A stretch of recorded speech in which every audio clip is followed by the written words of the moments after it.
So back again with another fantastic author talk. This time I've got Jason Kyle, who's about to release, or he's actually just released his second novel set in the Arthurian world, Wolves of Caledonia, and the saga is at the edge of darkness. Jason, welcome aboard. Thank you. Good beer. And it's Into the Darkness. Just Into the darkness. We just we were said that talking about off Edge of the camera. Darkness. We That's just that's a said good name too. that. My last talk that I recorded before this one, and I warned him that I would mess it up, and I didn't warn you, and then I didn't mess his up and messed yours up. So welcome Yeah, to my you're channel, fine. everyone. If you've watched any of them before, you know I do this. But let's move forward, and I'm getting really conscious of it now, and it's not improving. But You're um fine. yeah. Wolves of Caledonia. It's been out for a little while now, and tell us about this epic quest. Well, it's the second of a planned trilogy, and the trilogy as a whole is following Peridor, which is the Welsh name for Percival, who's a little bit more well known. And the trilogy as a whole has taken Peridor from being a 16-year-old recruit to a kind of seasoned soldier, which is where he's at in Wolves of Caledonia, to by the third novel that I'm starting to write now, The Siege of Badon. By that point, he's a seasoned veteran on the cusp of being like leader within Arthur's cavalry and kind of worthy of being a proto knight because, this is 500 AD, so knights per se aren't really a thing yet.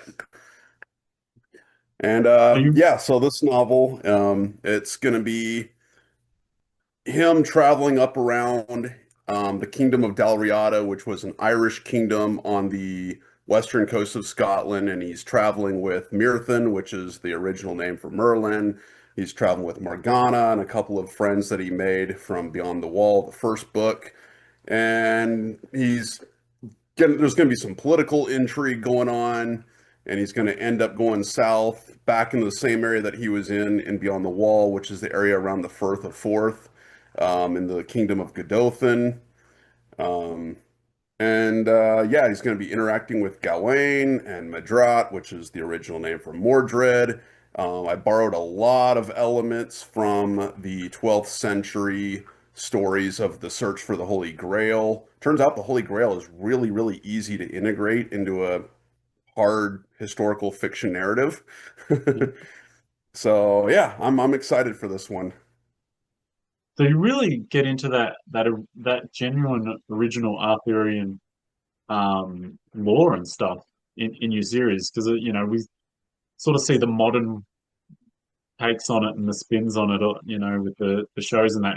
It is them knights in shining armor, and it's English, which is not Welsh, which a lot of people don't realize. This is actually Welsh uh, lore and myths, and yeah.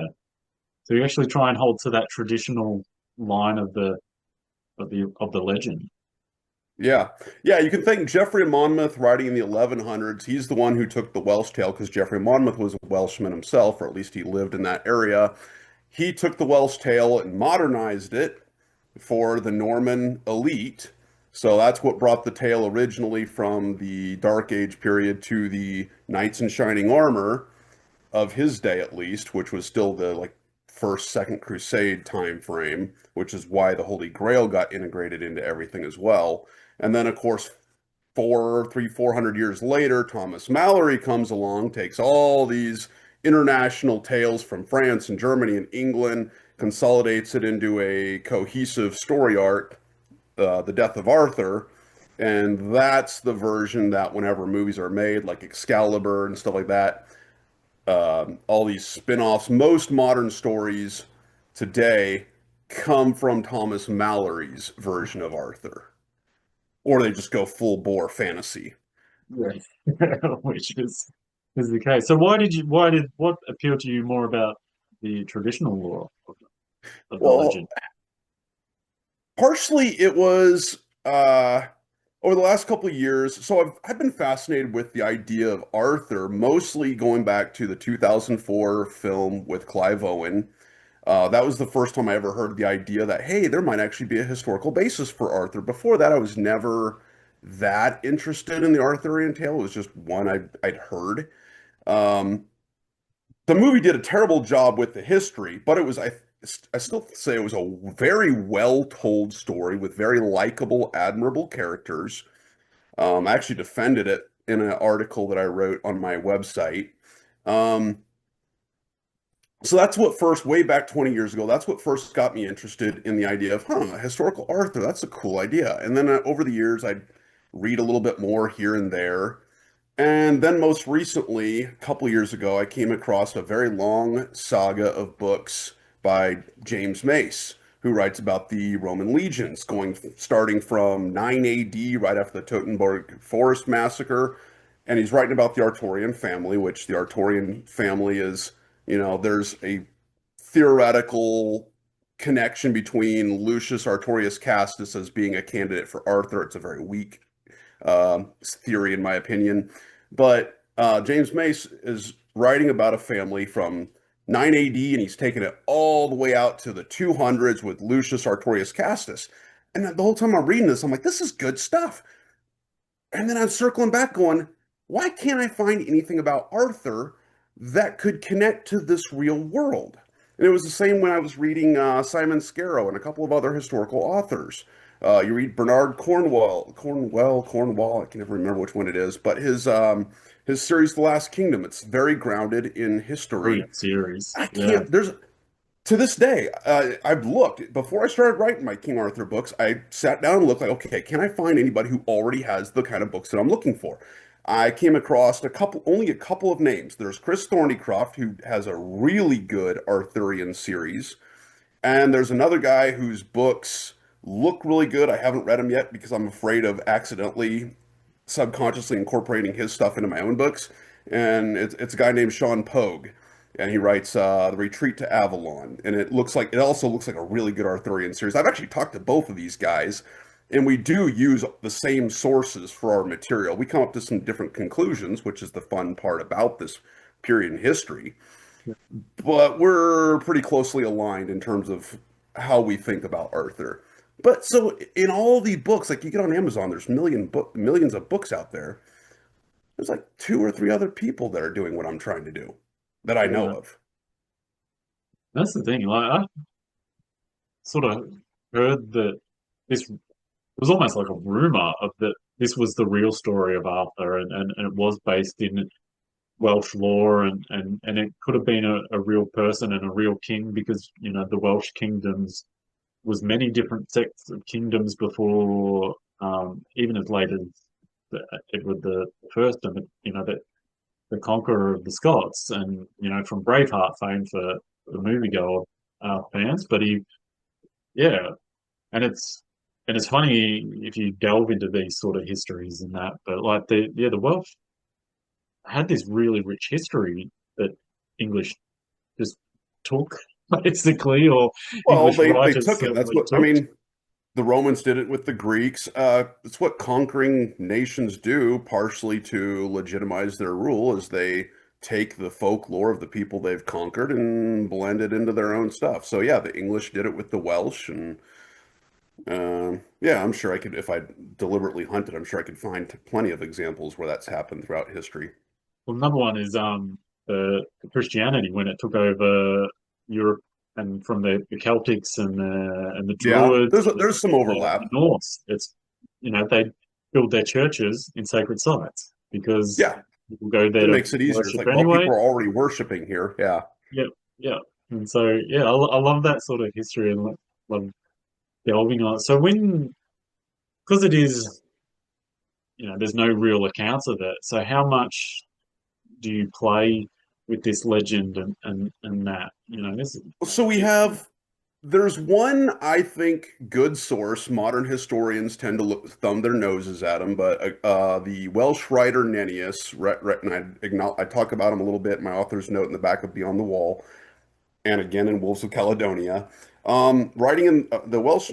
the Welsh monk Nennius, writing in the 800s, is he's the first one who's really trying to write a history. Yeah, there's a couple of other writers before him, but they're basically churchmen writing lectures, and they just happen to reference some historical stuff, and that's Gildas and Bede.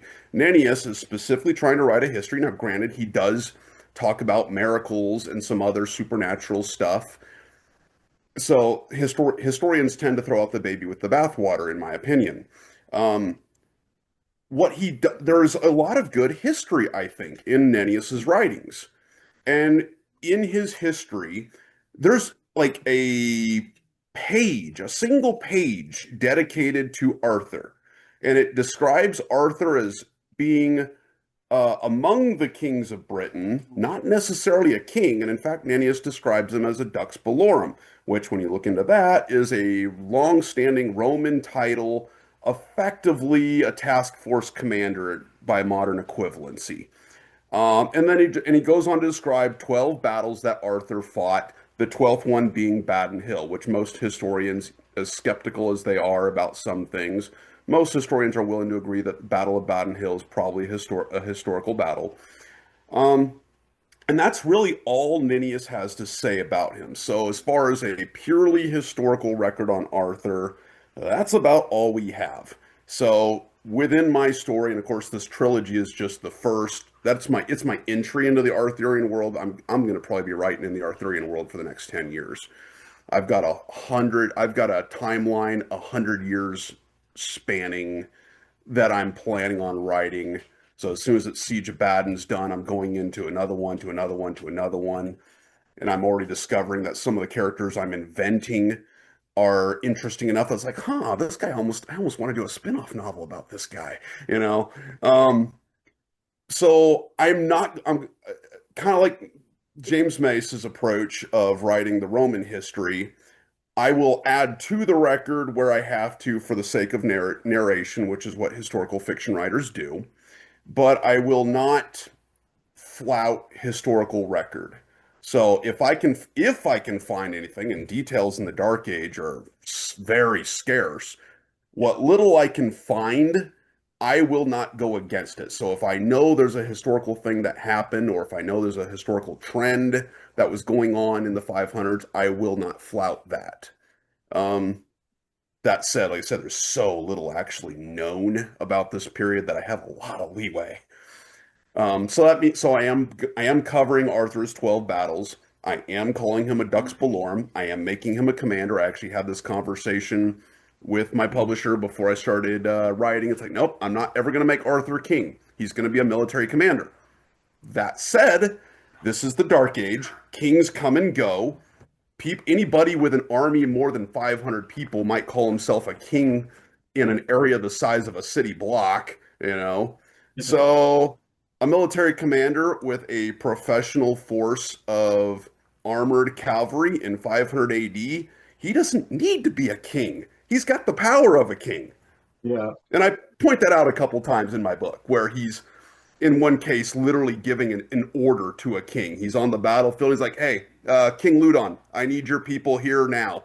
And that's the people, sort of forget. That's how kingdoms and that were born. It was just armored thugs.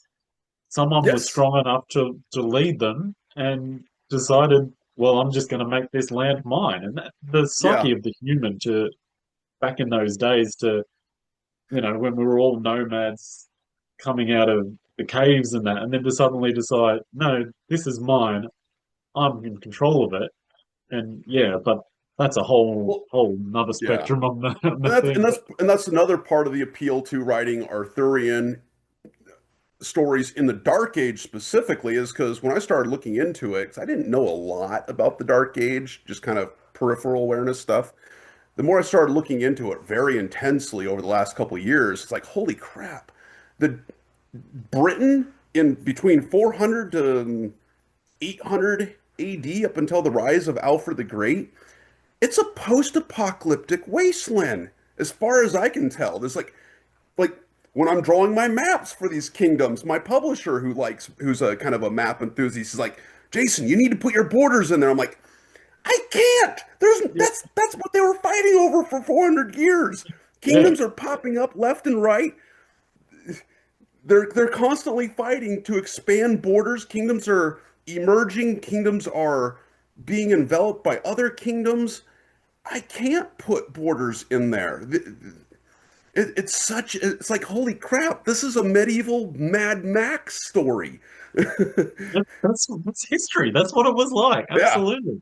And I'm glad you sort of capture that. I've done a bit of reading in that in the nonfiction and the fiction space, and it's yeah, people. That's what it was. We were just animals. We were just fighting over anything, and yeah, kingdoms would pop up because some guy rounded up 20 of his mates and they were strong enough, and people thought, well, it's better to kick ass with him than get my ass kicked by him. So yeah, and then someone bigger and better would come along and go, well, I've had enough of you, and the kingdom changed. And I've got a scene in Wolves of Caledonia where Prince Gawain is coming up to Parador and giving him a mission briefing, and to use modern terminology. And my publisher, or not my publisher, my editor, at one point called me out. He's like, would a prince really be talking to Parador like this? I feel like he'd have middlemen for this. I'm like, okay, you're thinking of Prince like 1100s England where they've got all this gold and they've got servants who have servants for them. I'm like, no, this is more like Viking mead hall kind of kingdoms. That equivalency. It's like this is they'd have a few servants, but it's like no, their throne room would still have a thatched roof. yeah. So how much reading have you done for this, for the research for this lore, this to really create this world? I've done a lot of reading for very specific things, and I'm reading in between writing. I've seen so many memes on Facebook about how writers work, where it's like, yeah, I'll be writing about something, and then I'll go off on a 2 hour tangent reading about what kitchens look like in Anglo-Saxon medieval, houses. Because that's part of the trick with me with writing where I am is there's a reason it's called the Dark Age. Historians don't seem to like that term anymore, but it's like, well, is in terms of literacy between 400 AD to 800 AD, we know so little about what the heck life was like. We almost know nothing about who lived in this period that we can conclusively say we know this king and of this kingdom lived here and did this thing. And that's one of the reasons why I don't think it's very fair to people who are skeptical of Arthur. Like, oh, where's the proof that he existed? Where's the proof that anybody between 400 to 800 AD existed? And if Arthur really was just a local Welsh military commander, not even a king, you're not going to find evidence for him. Mm. It's like So asking for evidence for Arthur beyond what continued to thrive within local lore. That's just not realistic. that's yeah, that's brilliant. This is oh man, I can't wait to read this. You really this is you've tapped into something that I love. I love and you would know it far more than me. My little limited knowledge is what that is. It's very limited and yeah, but I love this idea. I've listened to some sort of lecture series on medieval times and that and people forget it. Like they just assume it was, caveman, Romans, knights, Tudors, and off we go. It's but no, there was this big period. Do you do you put the church in it? Because that was, I think, a big A part little of, bit. why we lost that knowledge, because the church threw out a lot of heresy, because the Romans were great recorders, so that's why we know more about Hmm. Julius Caesar and ancient Greece even. We know Well, Julius far more Caesar wrote then. his own history, so that's why we Yeah, know so much well, about him specifically. yeah, but we've got all this stuff that goes further back, and then we get to this period and it just goes, and it is a big part of it. It's the church, it's Christianity, abandoned a lot of stuff and a lot of oral traditions what they didn't like because they were taking over, and so they abandoned that. So do you, yeah, so you mentioned playing I with a bring little it bit. up a little bit. I mean, hell, there's a priest within. I'd have to look at my notes to see which source, but there is a medieval story about a guy named Herful or something like that. He was a powerful monk who survived the Battle of Camlin, who went on to become a saint. I'd have to look at my notes for that. But I mention him in the story.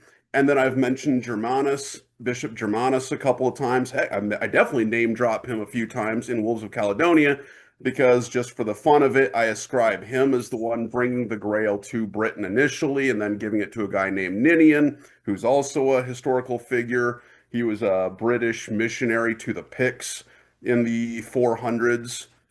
And yeah, and so I have Germanus give the Grail to Ninian. Ninian brings the Grail up north, and then it's lost from there. And that's when Peridor has to go and retrieve it to try to make peace with my version of the Fisher King, who's also in the story.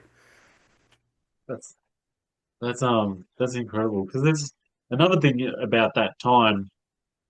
There's a bit of sort of hoo-ha about who brought Christianity to particularly the Britons and the thing because it was like the English kings sort of claimed it years later, but it was already the Celtic, Hmm. Irish, and that was already there. Christianity was already Yeah, there. with Um, St. Patrick.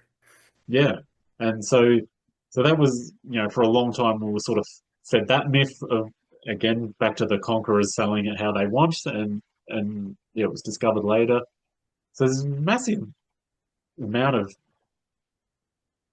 mystery in our history that's so much you can play with, so much so much fun to and you can It definitely is. fall It's down a fun, but well. it's also frustrating because, like I said, there's so many things, so many aspects of life, like currency. It's like, well, I can look at what the Romans were doing in the 300s, late 300s. I know coinage stopped going into Britain in the early 400s, about the time the legions left and then it's a mystery of what happens, how people were buying stuff between then and around the time of Alfred the Great, when the Anglo-Saxons started bringing, actually a little bit earlier than that. I think around the 700s is when the Anglo-Saxon kings of various kingdoms started producing coins again.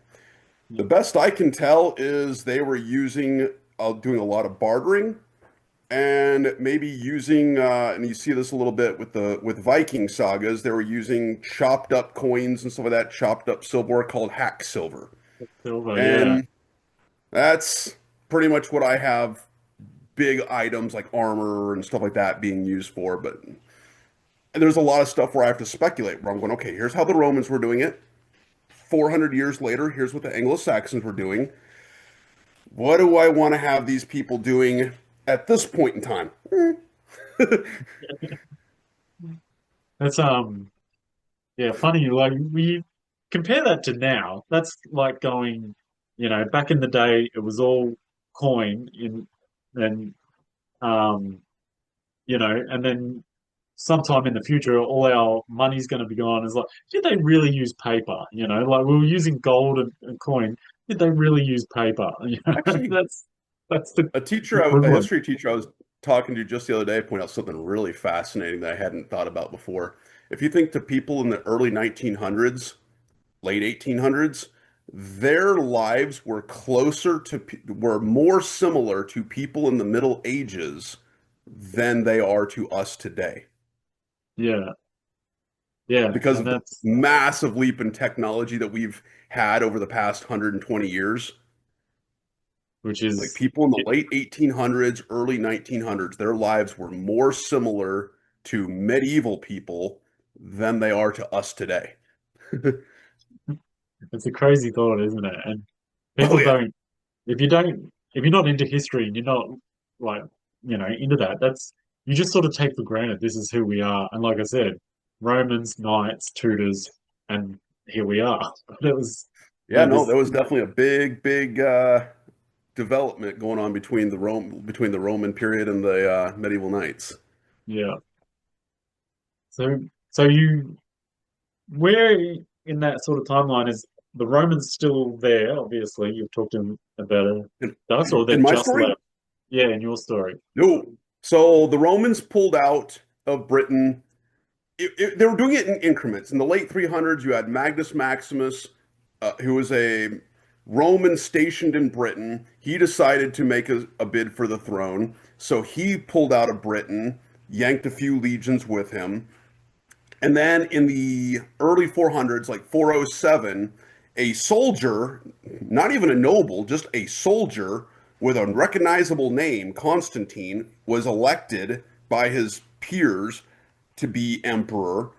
And he took pretty much the last of the Roman legions with him in 407 back to Rome as well. And this is all during the same time that the Goths and Visigoths are starting to push on Rome. Um, so by 410, the last Roman legions are gone. There might be a few small auxiliaries, but for the most part, Rome itself has pulled out by 410. Uh, by 476, the Western Empire is collapsed. The last emperor is overthrown and sent into exile. So my story is taking place around 500 AD. So this is about 25 years later. In the historical sense, there's a lot of speculation. Well, a lot of people, a lot of Romans would have just settled. They would have found women, they would have raised children, and not gone back, and they just would have merged cultures. But A few did, but what I think most of them left. So think about a I don't know if in the U.S. I have no idea what it's like in Australia where you are. In the U.S., wherever you have a military base, you have a huge footprint of military spouses and families. So if a military base collapses, like whenever we close a base in Germany or something like that, it is a huge it leaves a huge economic crater when we pull out. The same thing happened, we know the same thing happened in Britain as well, because um, so, as of about 400 AD, the population in Britain is estimated to be about 3 million people. Um, by the at the height of Roman Britain, it's about 3 million. By the Dark Age period, sometime after Rome collapses, the population in Britain craters to about 1 million people. Whether it's warfare, disease, I think just the simple withdrawal of Roman troops taking all of their family. Now you think how many merchants, how many slave drivers, all the support personnel that are needed to make a military base function. When you pull yeah, out the Legion, you're pulling out all of that with you. Um, yeah, sure, a few auxiliaries who were from Britain might have stayed, or a few people who were unattached might have stayed. Most people, I think, left. What I've seen in the record in articles for that is that Britain went from 3 million to about 1 million. It didn't get back to its former glory, if you will, until well into the Middle Ages. yeah, right. Which would So have the been why, population in Britain cratered yeah, when Rome left. which would have been why the Saxons and that came over, free land. Sure, there was yeah, and that's why people today, historians today, that's one reason why they're kind of questioning. Well, did the Saxons really have to invade Britain? Did they slaughter everybody? It's like, there was some of that, I'm sure, but yeah, I'll bet you they found plenty of farms that were abandoned. Uh, we know the cities were largely abandoned as because the Romans took all the people that knew how to work a for that period in time, a modern city, they took all those people with them, the engineers, the people who keep the sewers functioning, all those people that we don't think about today. Imagine if all your blue collar workers who actually do the maintenance on a city, imagine if they all left. How Yeah, quickly would a modern city collapse without those people who know how to run a city? Same thing happened in Britain. So I imagine the Saxons probably killed some people. They probably found a bunch of empty land. Um, And then I think also what happened is they would just take over an area and say, okay, Britain farmer, you now pay taxes to me. Then So, yeah, there wasn't the widespread slaughter the necessarily, although I yeah, think that did happen. Gildas, Bede, Nennius all describe that happening. They all talk about the Britons begging Rome for help during the time of during the 450s, 440s to 450s, 430s to 450s, actually, around the time that Flavius Attius is fighting Attila the Hun. The Britons beg for aid, and this is in the historical record. They beg for aid, and Rome famously sends a response of, "Look to your own defenses." Like, yeah, we got nothing to send you guys. We got our own problems here. which and then that's would have So, sprung up with the warlords and the that back to your post-apocalyptic Mad Max Britain, where it was even different worse than that. So tribes. never mind that you had anybody with a anything like an army. So never mind that the Britons are fighting each other for control. At the same time, you have the Scotty people, the proto Scottish. Well, okay, the Scotty were an Irish tribe.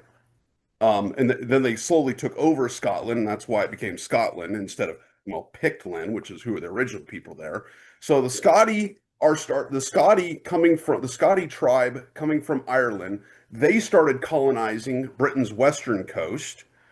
Um, the Picts coming from Scotland, they start invading south as well as the eastern coast. And then you have the Saxons coming in. So the Britons are getting hit from three sides, along with all these little warlords internally fighting for control. So yeah, it must have been an insane time to live in. But that's the speculation is. But you wonder, was it always violent, or was it just someone new coming in, a couple of quick beheadings, and this is it now? I'd imagine, knowing human nature, it's going to be violent, but It was small scale violence because, of course, it was small scale populations. yeah, Uh, Everybody values farmers, everybody values blacksmiths. Hence the reason names like farmer, names like smith are so prevalent is because nobody wants to kill blacksmiths and such. So, yeah, most your commoners for the most part, probably life kind of didn't change much for them, I would imagine. yeah, Except for except for their who they pay taxes to probably changed out a lot. Other than yeah. that, unless you were misfortunate enough to live on a border of somebody's kingdom, yeah, I doubt commoners, as long as you stuck on your land and you farmed crops or you did your main thing, you probably didn't see a lot of violence. That said, slave raids, cattle raids are talked about a lot in Welsh, Irish, and Scottish lore. It was, going all the way back to the Bronze Age. It was a thing people did. So I would say there was always the threat of violence. How often it happened, who knows? Like statistically, if you were just some random farmer, how many times in your life were you likely to experience violence if you didn't actively go out looking for it? I have no idea. Probably not that high, but I Yeah. doubt it was perfectly peaceful either. Well, I could speak about the history and stuff because I love learning about it, and obviously you've done a lot of research in that. But we probably should talk a little bit more about your book because we are getting off into the tangent. So the basic, without giving away too many spoilers, what is your aim in this story? The trilogy. What's the crux, the plot of the story?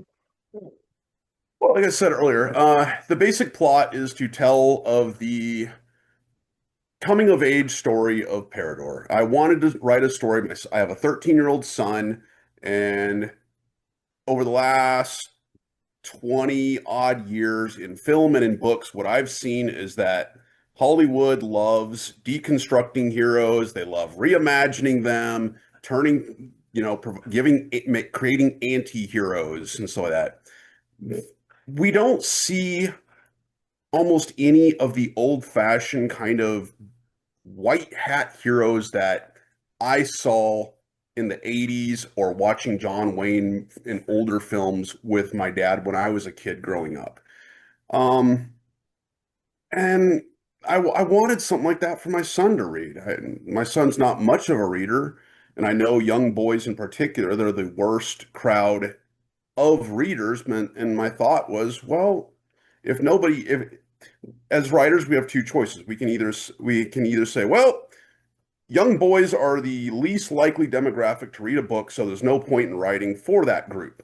Or I can look at it and say, I have nothing really to lose. I have a 13-year-old son who I would like to have strong, heroic characters to see as an example because that's what all myths, legends, stories ultimately do.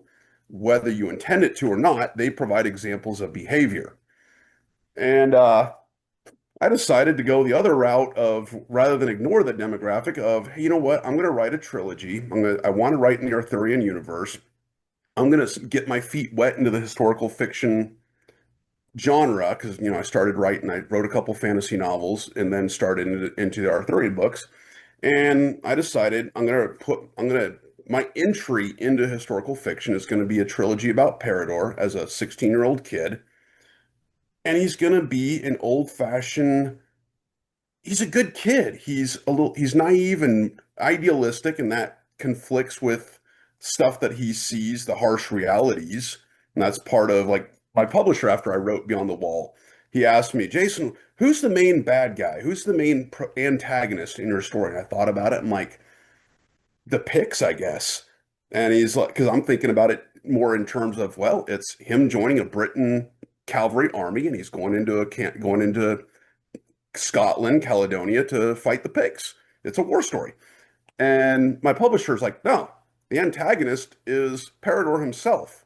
It's the young, naive, idealistic version of himself trying to reconcile his belief system with the harsh reality of the world, especially given that he is a soldier. That's the real conflict of the story. I'm like, and I like that. I hadn't even really thought about that, but it's like, yeah, that's pretty much true. And the same is more or less true with Wolves of Caledonia, even more so because at this point, Parador, he's still only 17 years old in Wolves of Caledonia. But at this point, he's been fighting in war off and on for 2 years. He is a veteran.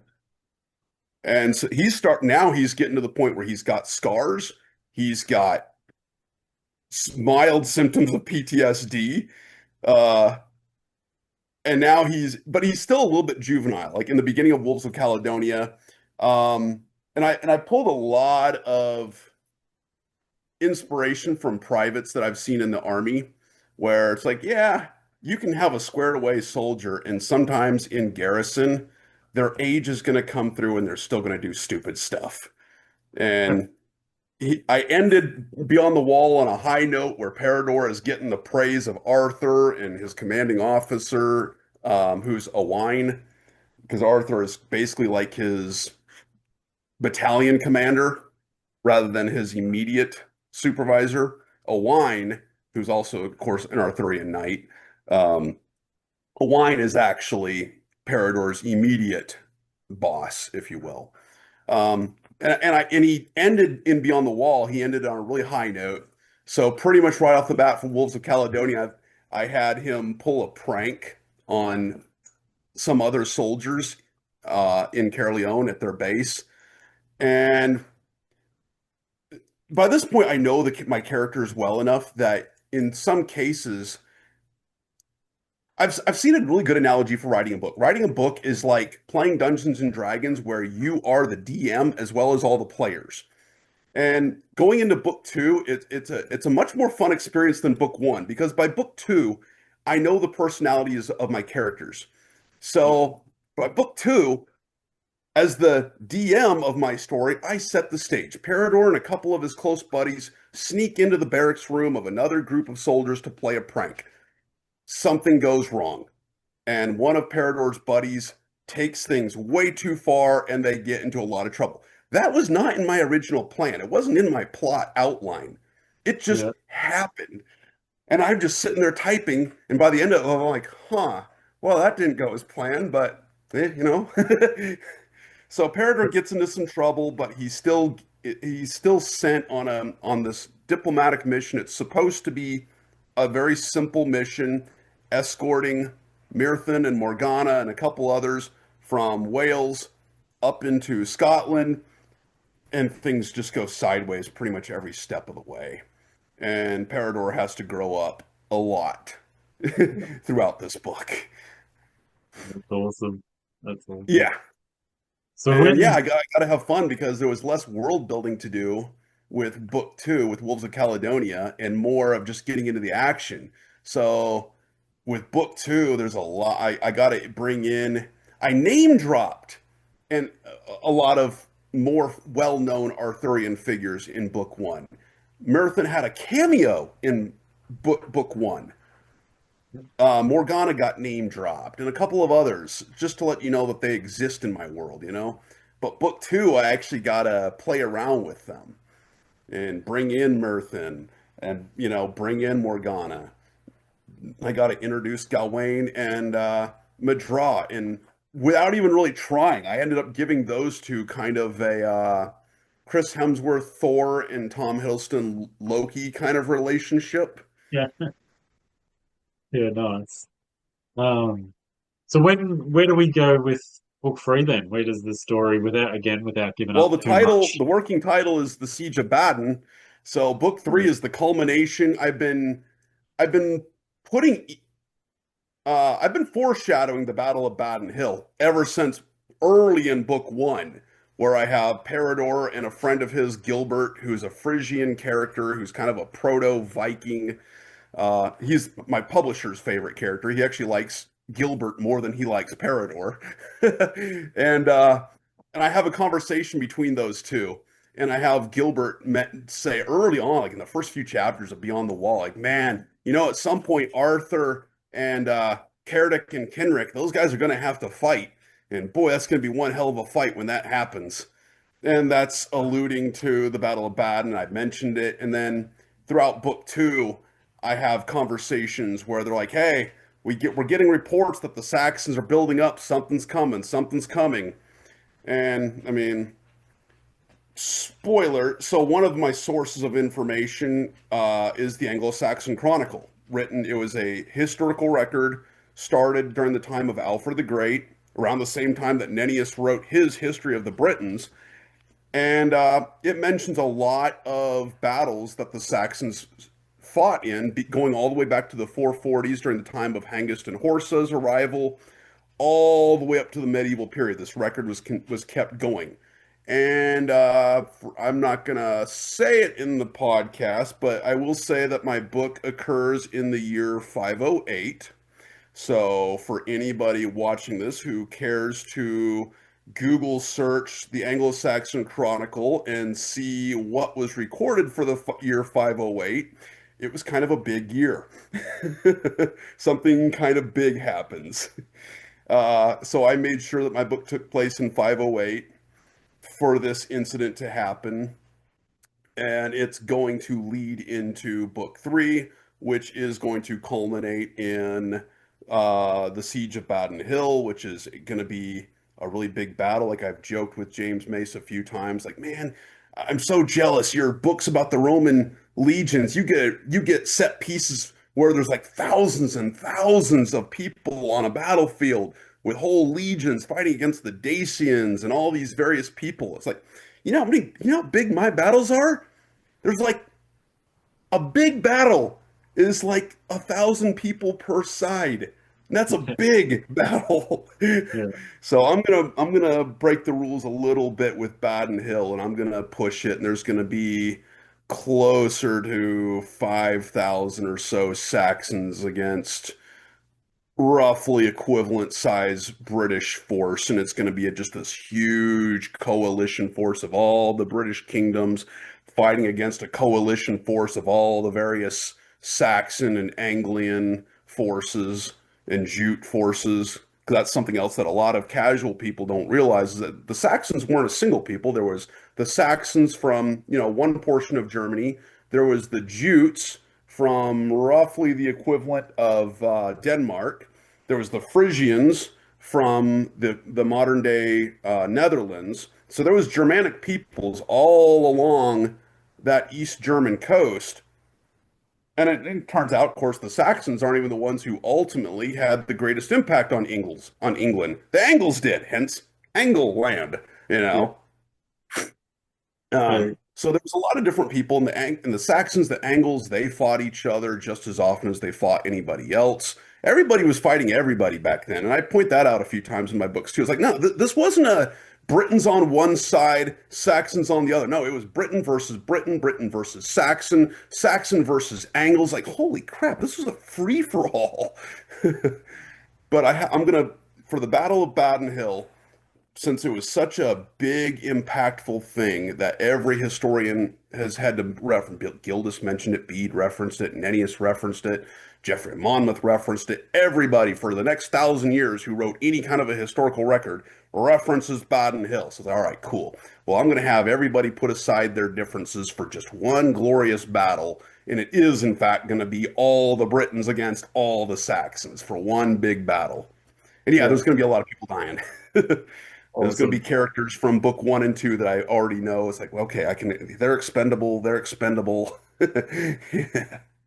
That's um that's awesome. That's the typical writer um evil evil that's coming out there, playing with your characters and stuff like that. But again, back to your history points, is that people, yeah, just either don't know, they just assumed it was this one country, or and yeah, but there was a lot of change, a lot of influence, and that's why English is one of the hardest languages to learn, because it's all Yeah. these little It's a mumble. It's a mumble. combination of a little bit of Celtic, but not very much.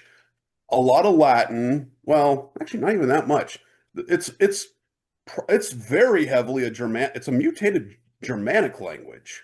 Yeah. Like when I was looking up, I added a little bit of to help differentiate his dialogue. My character Gilbert, I was throwing in a little bit of Frisian because it turns out that language Frisia still exists within the Netherlands. The West Frisian language still exists.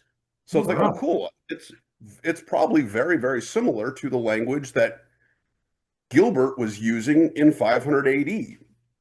So I'm using some Frisian phrases and stuff in my book, usually the colorful stuff that I don't want to put in English. And I'm realizing it's like, there's a lot of phrases that I can't use because it already sounds very similar to English. Yeah. So yeah, English is a very Germanic language with a overlay of French, which of course French is in itself a mutation of Latin. So yeah, Then we got, that's why of that's course, why the English is so hard. the Danes came in and messed it up again. Yep, I yep. don't You got think to there's a add the language Vikings. Yep. nowadays that doesn't have an influence on English nowadays, like, well after your writing. But yeah, English is so modified and played with. With the history thing, have you learnt anything after you've written the first book and thought, wow, if I had have known that, I wouldn't have wrote, it would have changed some elements of your book. Not anything big. Because I did a lot of research. Little stuff like a couple of titles I probably shouldn't have used. Um, or something like my editor caught me on in book two, and that's little things like using seconds and minutes as references in time. And my editor had to point out, it's like, no, using seconds and minutes, like, hey, I'll be there in 5 minutes. That's actually, and relatively speaking, that's a very modern concept.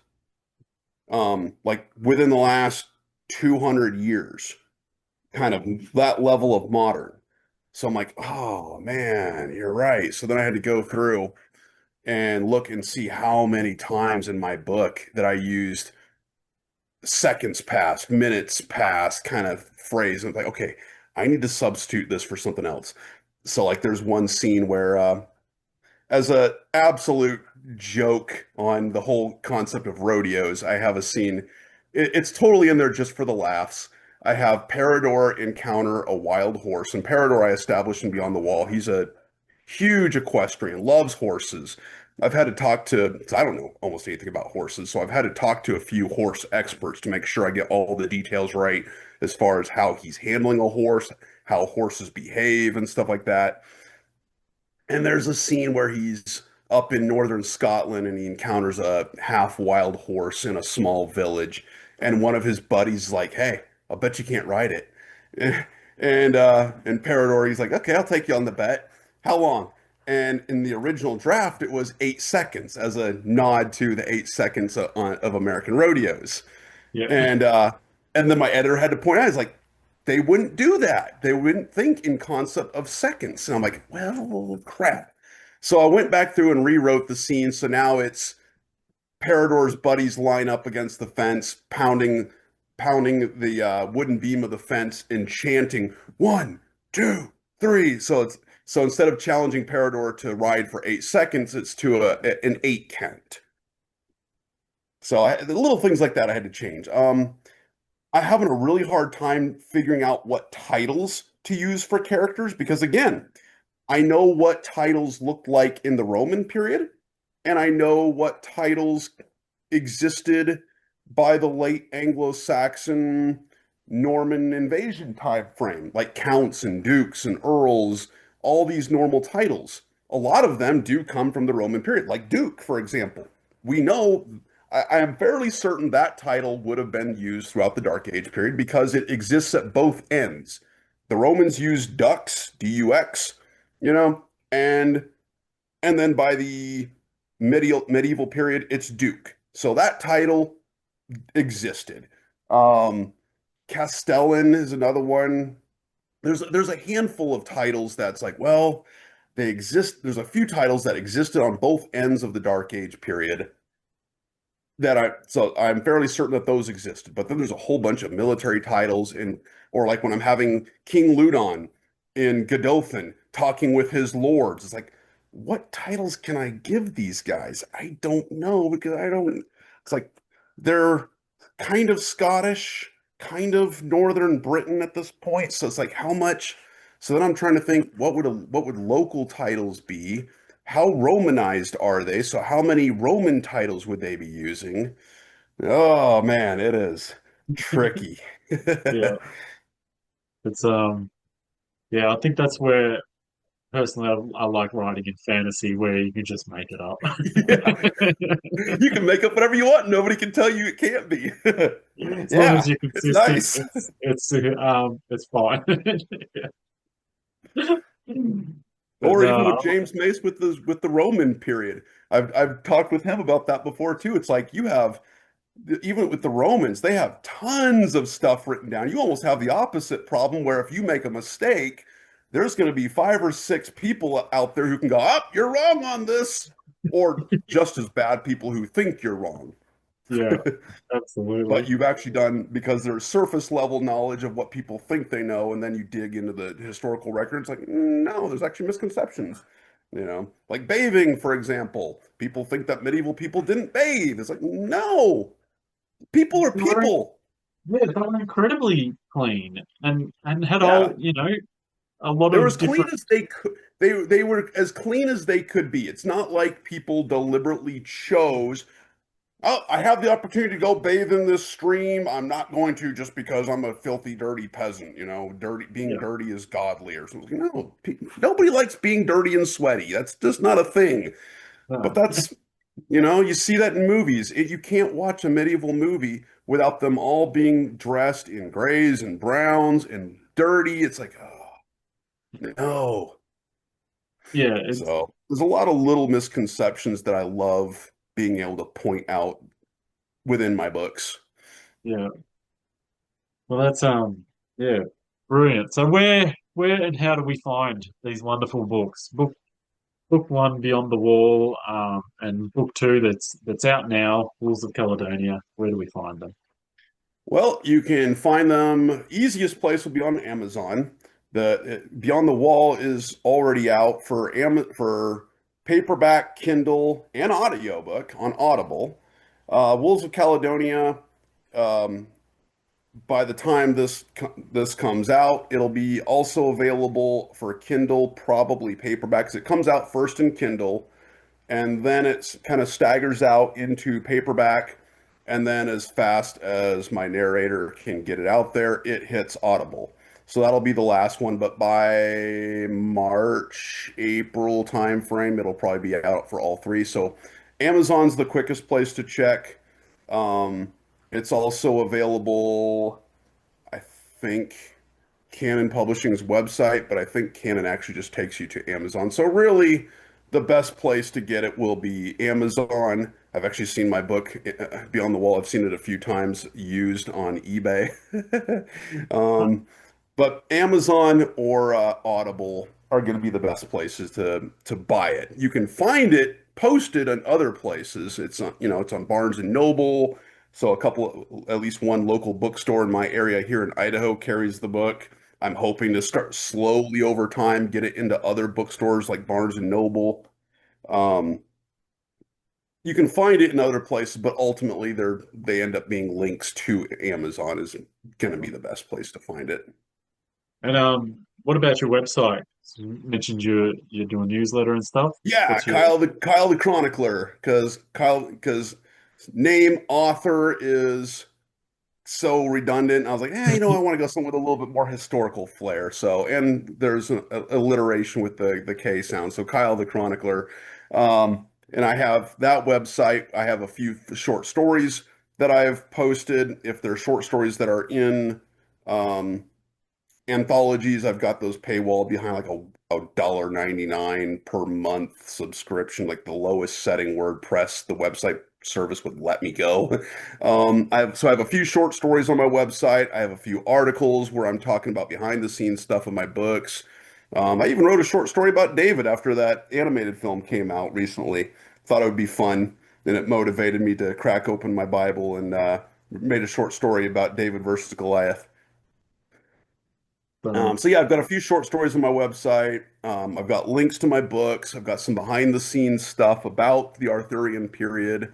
I gave shout outs to James Mace because my books are loosely connected to his in the sense that his books are all about the Arthurian family, and I have a character in my novels. There's the character of Sir Hector, who's been in medieval part of the Arthurian lore for ages. The guy who raises Arthur. Well, Hector is kind of a Greek, a Romano-Greek name. And I thought Hector could use a last name. I'll go with Artorias, just as a fun nod. So my series is kind of a spiritual successor, and James Mace is fully aware of this. My books are kind of a spiritual successor to his because he's ending his series in the 200s, whereas my series is going to be picking up in the 400s and 500s. And now I've got an Artorias as well.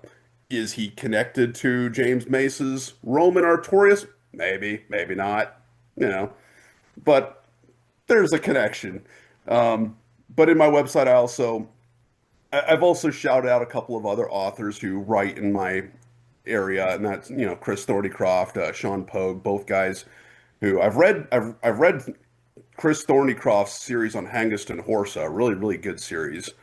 I haven't read his Arthurian series yet because same with Sean Pogue. I think they both have really good ideas, and I will read them eventually. I'm just afraid to read them while I'm writing my own stuff because I'm afraid of subconsciously stealing some of their stuff. it's fair Like I enough. already know there's going to be some similarities, but at least if I haven't read their stuff, I can be like, hey, you know what? We were both using the same sources.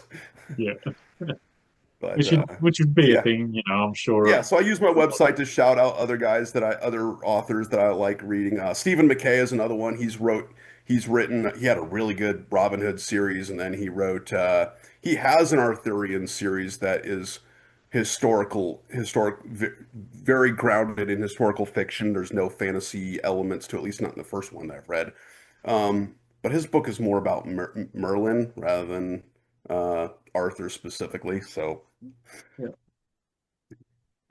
Oh, so yeah. Brilliant. Well, thank you very much for joining me for this incredible talk. I could probably listen to you delve more into that history because that again, that's just something that's always fascinated me. Is is different aspects of the medieval history, and like I said, I've listened to some lecture series and things like that on it, and I, it's not something I've deep read. I've read a little bit around it, but I've mostly listened to a lot of stuff, and yeah, I love it. I love Well, my hearing and books are learning about Beyond history. the Wall. At least is so far. It's been Beyond the Wall has been out for a year. It still has absolutely great reviews on Amazon. I am sure. Well, I think Wolves of Caledonia is better written, better paced than Beyond the Wall. Hopefully, it's just because I've learned more about writing. Um, so I have very high hopes for Wolves of Caledonia, and then I have even more high hopes for the next book. Uh, Siege of Baden, as the working title is now. So, yeah, I mean, you might like it, or at the very least, because I made both. My books are not YA specifically, but I would consider them YA friendly, as in they're very firmly in the PG-13 territory, right? So there's no outright modern profanity. There's no sex, there's no nudity, mm, not in any detail. Like it's mentioned. Yeah, Um, Nudity is anyway. There's no sex scenes in my books. If I were to ever include something, it would be the old-fashioned fade to black. There's nothing explicit in my books. I don't even I try to avoid explicit stuff with violence, even though there's war in it. I take a lot of stylistic approach from one of my early favorite writers, and that's Louis L'Amour's, his Western books from like the 1940s through yeah, yeah, 80s. I yeah. really liked his books. I liked the way he covered violence and again the kind of characters that he wrote, the good, noble, truly heroic characters that you could admire. And I wanted to make sure I have some of those within a realistic sense. There's definitely characters in there who are more righteous and moral than others. And then of course I also try to make sure that I'm considering the context of the time. So even my good characters, most of them are okay with slavery because It was yeah, the right for the 500s. time.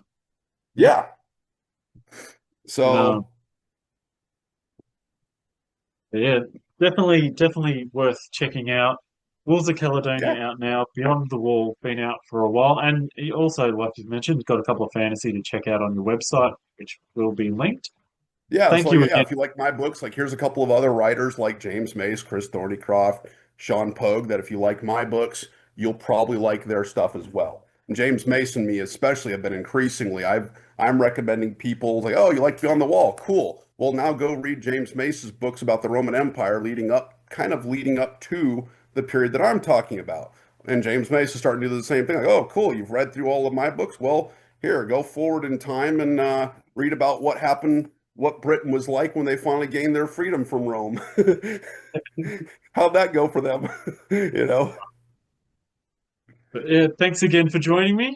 It's been an absolute pleasure having you on and talking to you about your incredible books. I've added them to my mental list to get to. Just Awesome. don't ask me when. Just don't ask me when. Well, just remember, Beyond the Wall, you can listen to it. Yeah, Like and my that is son, actually very he appealing to listens to me. my book pretty regularly. I listen to a book, I listen to books while I'm walking my dog, going grocery shopping. So Beyond the Wall, you can Same here. listen to it. Wolves of Oh, Caledonia will be out as well, just as fast as my narrator can get to it. I just got my Audible credit notice, Yes, Audible is great. They so take a lot of the proceeds from books, but it's a good service yeah, for the listener end. It's great. yeah, yeah. I've heard that too, unfortunately. But thanks again for joining us. Thank you everyone for tuning in and you know, happy reading. Subscribe and follow for more.